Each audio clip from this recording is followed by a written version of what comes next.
Magluto tayo ng homemade chicken nuggets. Ba't ka pa bibili kung kaya din lang naman natin gumawa? And sigurado ka pang 100% malinis and no preservatives kaysa sa nabibili sa mga supermarkets. Gagamit tayo ng 650 grams na chicken breast fillet. Hiniwa ko na po siya sa cubes. Bawal pong ilagay ang big pieces kasi may possibility na sumabit ang meat sa blade.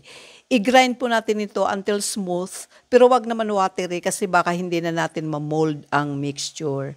Pag walang food processor, you can use knife and tatyagaan mo lang i-chop hanggang finely chop. Timplahan na po natin siya ng 1 teaspoon paprika, 1 teaspoon garlic powder, 1 teaspoon salt, and 1 teaspoon ground black pepper. And last, 3 kutsarang breadcrumbs. I-grind na po natin siya hanggang maging ganito yung mixture. Sa isang plate, maglagay tayo ng flour, tapos lagyan natin ng konting asin, ground black pepper, at saka garlic powder. I-mix po natin yan. Kailangan din po natin ng 2 beaten eggs. Kailangan din natin ng tubig para basain natin ang ating kamay pag minomold po yung mixture para hindi dumikit sa ating palad. Kayo na po ang bahala anong shape ang gusto ninyo. Ang ginawa ko po ay square lang at round shape.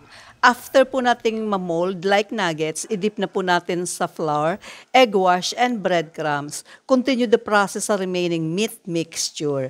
Nakagawa po ako ng 26 pieces, pero medyo may katabaan at kalakihan. I-freezer muna po natin ito bago natin iprito. After 30 minutes sa freezer, pwede na nating iprito hanggang golden brown. O luto na! Pakainin na yung mga chikiting. Tara!